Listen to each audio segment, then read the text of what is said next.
Hello and welcome to Policy Watch, your packed snapshot of the week's biggest business stories, their context, their relevance and policy impact. I'm Govindraj, Ethiraj. India's central bank, the Reserve Bank of India, has left interest rates unchanged at 6.25% in its latest bi-monthly policy meeting. The Reserve Bank has, however, lowered its 2017-18 GDP projection from 7.4 to 7.3%. Now, the Reserve Bank is saying it's waiting to see how inflation behaves in the later part of the year, particularly as the goods and service tax rolls out in a month's time.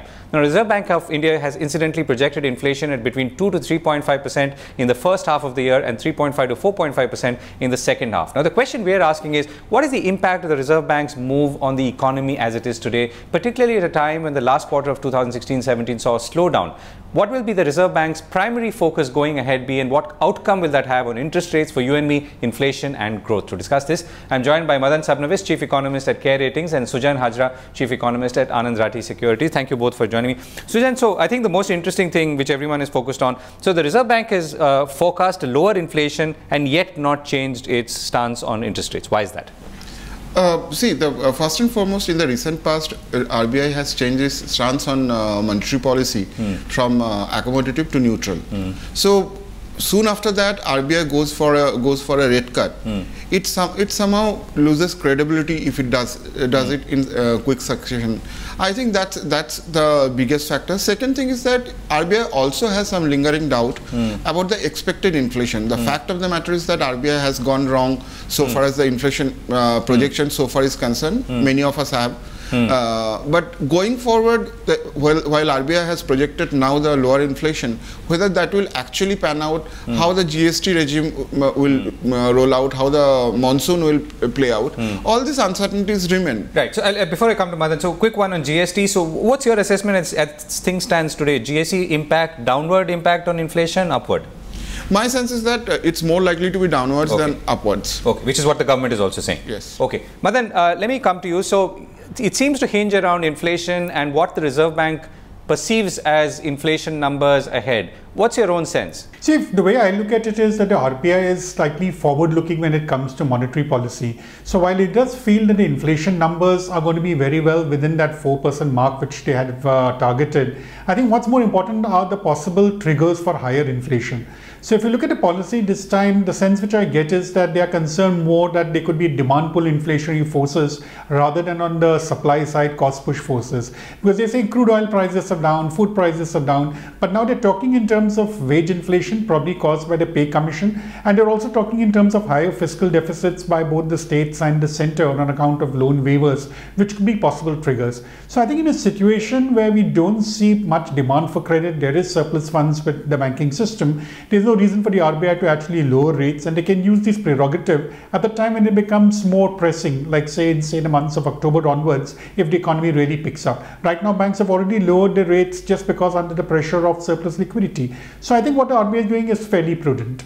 Okay, so let me put the question differently, Madan. So are you saying that whether interest rates are higher or lower or where they are today, it's really not going to make a difference to spurring economic growth?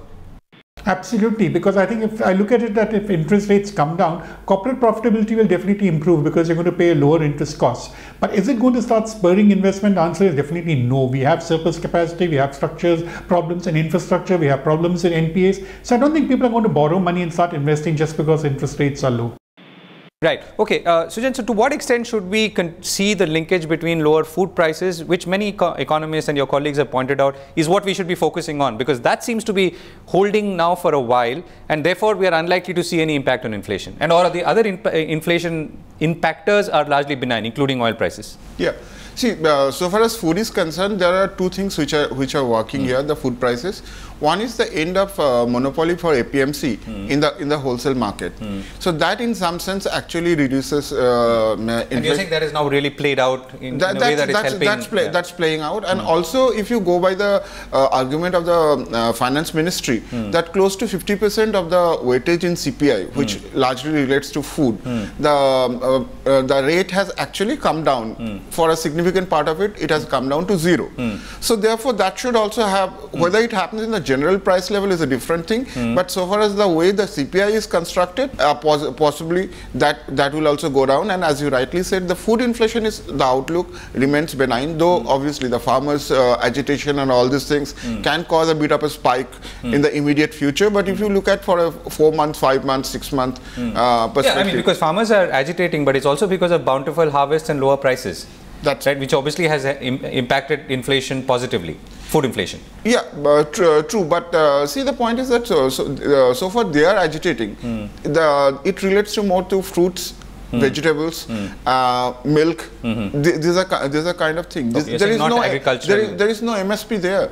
So the only thing government can do is the loan waiver bit, which is a different story altogether. Okay, right. So anyway, my question was on GST, Madan. What's your sense? I mean, are you on the same school of thought that GST will lead to reduced inflation, or could it have an opposing impact? No, I would tend to think to begin with, GST will have an upward impact on inflation. The reason being that Indian corporates are less likely to reduce prices when tax rates come down, whereas when things go up, they go up immediately. So this has been the past behavior of the way in which prices move of industrial products. So given this kind of precedent, I think it does look like that prices will tend to move up, but nothing surprisingly high, maybe something like 1/4 to 0.5%, and over time would tend to get neutralized once things settle down. Because I think everybody is going to grapple with as to how exactly are you going to get your tax credits and accordingly adjust your prices, and that would take at least 6 to 9 months before one is quite sure about how the system works. Right, Sujan, so if you were to look at the 2 or 3 key macro indicators that matter,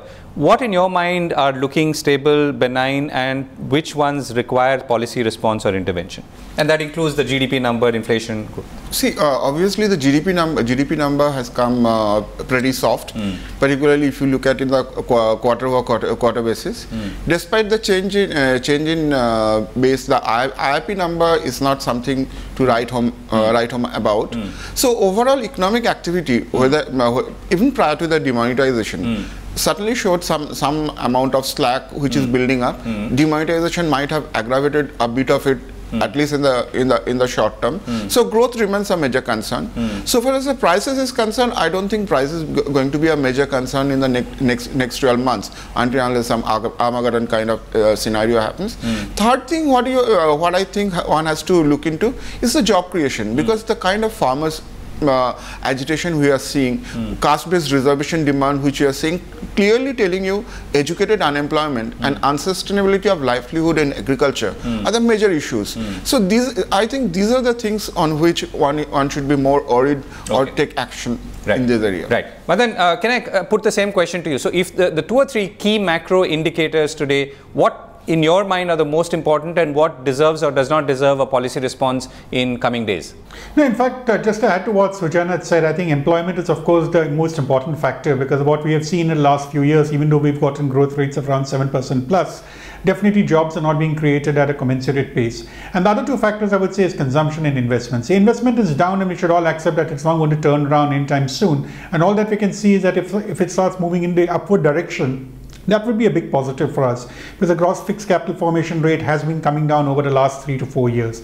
And the other thing is, of course, in terms of consumption, something which was doing fairly well, and because of demonetization, I think we've actually deferred this entire process. So I think if consumption, investment and employment picks up, then the economy will be back. But to my mind, that will take at least a couple of years before all these 3 cylinders fire together. And the flip question, Madan, is, so what are the factors that are actually going for the economy at this point?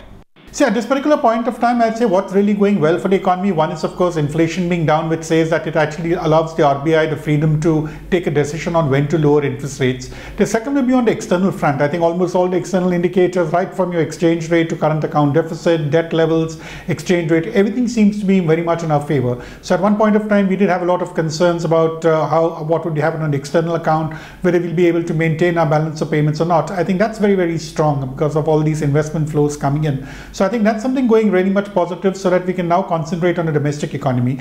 Also in terms of policies, I think the government has gotten the set of policies right, but the only thing is that finally at the end of the day, somebody has to spend money, either the private sector or the government, and presently government is spending a little bit, private sector is not spending. Okay, so if we were to look ahead, Sujan, what's your sense in terms of what the Reserve Bank should be doing and what the government should be doing if we were to address some of these issue? The Reserve Bank, of course, I think that if inflation remains softer, Reserve Bank should reduce the rate maybe by 25 bips. But I think the bigger issue for Reserve Bank is to resolve the NPA problem. And how exactly, it's easier said than done. A lot of measures which have been taken, a lot of measures are underway. So that's something which has that's a Six Sigma event. So Reserve Bank's all effort should be towards resolving the NPA problem. From the government side, what we are seeing is that so far as the center is concerned, the fiscal situation is pretty good. And in fact, there is a possibility that the fiscal situation of the center will be better than what has been budgeted for. So to some extent, I would believe that central government has the elbow room to spend more to sort of sustain demand. State governments are actually spending, but either spending on things like farmers loan waiver, which at the end of the day doesn't really add to the productive activity. So changing the priority for spending for the central government could be a big factor. Right. Thank you, Sujan. We run out of time. Thank you, Madan, for joining us. We need to go in for a break. Coming up on the other side, the last and final rates for GST have now come in. Let's understand where that stands and how the road forward looks like. Stay with us.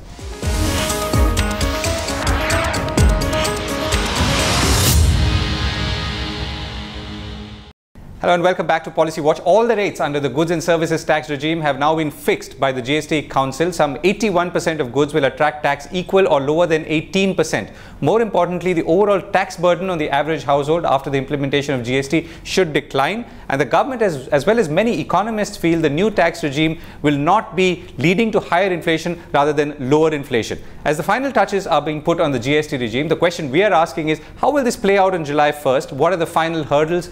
Will we start seeing those new prices immediately? What are the key challenges ahead? To discuss this, I am joined by noted tax experts Bhavna Doshi, partner at Bhavna Doshi Associates, Jignesh Gailani, partner at ELP, and Alif Fazilboy, partner at ALMT Legal. Thank you all for joining us. Ms. Doshi, let me begin with you. So, first question is, we are on the last lap. So, how are we looking and how are we standing? People are still struggling, to be honest, to really figure out how they are going to implement it. Now, in a sense, people were prepared that it needs to be electronic and so on and so forth. So to that extent, it's fine. But what happened was at the last meeting, now the return forms have been issued. They're completely different from what they were earlier. So how to again capture the data and so on. So people will have to now reconfigure their system. Then there are some challenges which some of the assessees are facing who were under centralized assessment regime, where they were given registration numbers earlier. So they had their provisional numbers. Now suddenly those provisional numbers have been cancelled because when the department realized that there are some central numbers and other numbers. So now they are struggling to get their numbers themselves. So these are the key challenges which are coming up initially. Transition is another major issue which people are still trying to figure out what will happen. Right. Okay, so there is another meeting coming up on the 11th, and a lot of industry bodies will make representations and obviously bringing the rates down. So, Jignesh, you represent a few of them. So, take us through what are the key ones. At the outset, I would like to tell, the rates, the government, what they have said is that the rates they have fixed are taking into account two broad parameters. One is a parameter to see to it to curtail inflation, and second is to tap the unorganized sector, to widen the tax base. Now, to that extent, government has done a very good job. Having said this, there are certain sectors, I mean, you cannot appease every sector, but having said this, there are certain sectors like, for example, say, entertainment sector. They have been placed at a bucket of 28%. So that is where the representation is, whether would you like to view entertainment sector in light of its comparable, which is like gambling, or for that matter, sin services or luxury services. So that's one area. I mean, if I have to look at the MSME sector, again, that's an area of worry. I mean, MSME, I would say, let's say plastics sector. That is where you have kept it a bucket of 18-28%. Footwear sector, good 5%, which is for mass consumption below 500, but above 500, because these sectors are unorganized sectors, and that is something, this industries have made representations on two accounts. One is to lower the rates. Also the biscuit industry, I mean, you would have heard of, 18% to have a flat rate of 18%, again, rate is on a higher side. Whereas there has also been positives. Textile is a big boon, I would say. 5% to put textile. Right. Okay, so we'll come back to the specifics in a moment. Alif, what's your sense as we go into as we are on the last lap and we go in for launch? I think I would two phrases which immediately come to mind is simply complicated. It's a very simple concept. The GST does away with so many taxes and brings everything into one. It unites the country in a sense, because I remember many years ago I was in the US and I was explaining the concept of sales tax and central sales tax and octroi and excise, and when you cross states you pay tax, and someone said, but aren't you one country? So this will unite the country. So it's a very simple concept. It's hats off to the government for implementing it, both the Congress and the BJP. I think the Congress conceptualized, BJP has put the finishing touches. I think it's fantastic. But it's complicated. Like Jignesh said, the rates. And the other phrase that comes to mind is logically illogical. Now there's a logic to have different rates for different commodities, but what is done is illogical. Now look at the 28%, like Jignesh said, entertainment, 28%. Look at other things like essential commodities, like hair shampoo or water heaters. I mean, they are not luxury items, they are now necessities. I can understand harmful items like BD, chewing gum, etc. 28% fine. Right. I can understand, even luxury items like automobiles, fine. Then you look at things like food items, vegetables, fresh vegetables, 0. Preserved vegetables and frozen vegetables, something 5%, something 18%. I mean, so much scope for misuse. Categorization will be difficult. Why so many rates? Right. So, but could all this be ironed out over time? Because there's nothing to say that rates can't be revised along the way. They can. So when the next meeting comes up, we would hope that there's certain little more logic in fixing the rates. I can understand different rates. I don't know why there's 12 and 18. I would have preferred a 15% rate and do away with one of the two and just make it 15. Right. But I think there should be a little more logic in the rates themselves. The rates themselves. Got it. So I think that's a both similar point that both of you have made. So, ma'am, can I come back to you? Bhavna? So, if you were to look now ahead, as things kick in on July 1st, where do you see the glitches and the hitches? So for instance, the manufacturing industry is preparing by managing its inventory or keeping down its inventory. Yeah. Correct. So far as manufacturing industry is concerned, what's happening is within the whole chain, supply chain, the wholesalers and the retailers. Now the retailers are little concerned whether they will get full credit or not, though in the last meeting of the GST Council they have increased that presumptive rate to 60%. So 60% I think is now quite reasonable in a sense, because there would be people whose profit margins have been added in the chain and some of them have not paid tax. So 60% is fairly reasonable. So now really there should not be so much concern, but the concern is coming from the fact that those manufacturers which are selling all India and they had different rates already printed. Now they will have to put new stickers. Now for putting the new stickers, what do they do? So they will have to collect back. Either they send the stickers and ask the retailers that you put the new ones, that they are not very sure how it will happen, so they want to take is that a large amount of goods which are in the pipe? I mean, they must be, but do we have a sense of how much that is? I mean, or there will be huge. Okay. It's very difficult to put a number, because it's all there in the chain, already there. Now some of them the rates have changed, so people will have to put the new stickers, and that is where this challenge is coming as to, in terms of logistics, how people and to a consumer who goes to a shop and tries to buy something, there could be some confusion because I'm seeing one rate being quoted another rate and so on. So that is where manufacturers want to ensure that they don't see two stocks. They don't see pre-GST stock and post-GST stock, because otherwise wherever the rate is better. So the system itself, I mean, the estimate I've seen is 3.5 billion invoices a month, right, and 37 tax returns to be filed by people who are, the enterprises who are doing it. So are we, it's a way beyond, logistics of a level way beyond what we've seen in the past. Yes, in a sense, of course, as we go along and we understand the system, it's not so difficult because it's going to be electronic. You file one return and then there seems so many returns because somewhere it will come back to you with the corrections, it will go back and so on and so forth. Once the system settles down, this should be okay. It's not so much of a problem, but there are several other challenges because of the federal structure itself, having the states and the center, and if there could be a little more flexibility for businesses, particularly on valuation, when you transfer your goods from one place to another, or you send it on job work, and your own transactions inter, say, branches, where little flexibility on valuation is required. Okay. Alif, what are the glitches that you're seeing that we should be in some ways ready for? Because we know that it will happen, but we can also perhaps either start working towards it now or later.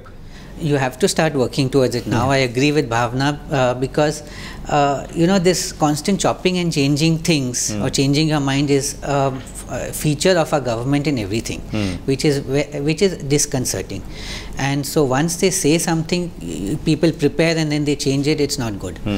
There will be problems in the first few months, maybe a couple of years also, but once these are ironed out, I think the system will work well. Someone told me that our computerized, the software developed is one of the most sophisticated in the world. So you're talking about the main GST and code, okay?